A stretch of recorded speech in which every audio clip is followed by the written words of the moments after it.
Sveiciens visiem!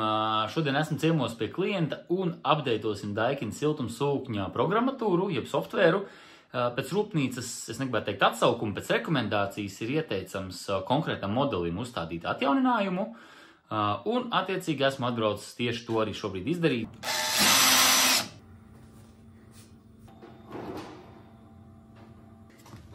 Esmu jau atskrūvējis siltumsūkņu vaļā, kā varam redzēt. Un patiesībā esmu jau arī palaidis instalēšanās procesu.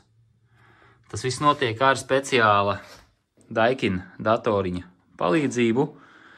Iekārta tiek pievienota siltumsūknim un tiek uzstādīts atjauninājums.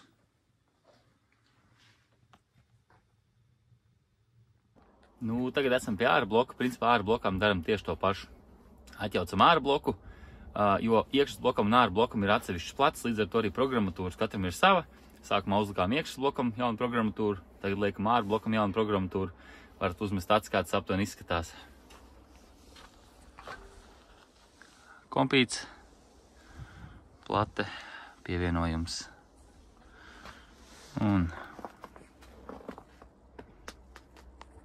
Updates pabeigts, tagad visu vēl jāizskrūvē ciet. Divas lietas, ko gribēju pateikt. Pirmā lieta, tas nav jādara visiem siltumsūkņiem. Šis bija īpašs gadījums, kad no Daikin bija rekomendācija softvēru updateot, tāpēc mēs Daikin uzdevumā to braucām un saviem klientiem arī darījām.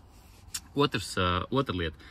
Izvēlieties uzstādītāju, kuram ir, teiksim, Daikin dators vai konkrētā ražotāja dators, reāli iespējas arī piekļūt iekārtai, vajadzības gadījumā updateot softvēru un tā tālāk. Vienkārši gadījumā, ja jums būs šāds gadījums, kur vajadzēs, varbūt būs kaut kāda rekomendācija no ražotāja updateot lietojumu programmatūru, tad jums tas sagādās daudz lielākas grūtības tikt pie šī update. Jums būs tad jāiet ceļš caur ražotāju, nevis vienkārši pie sava uzstādītāja. Tā kā izvēlēties foršs uzstādītājs, piemēram mūs, un tiekamies citos video.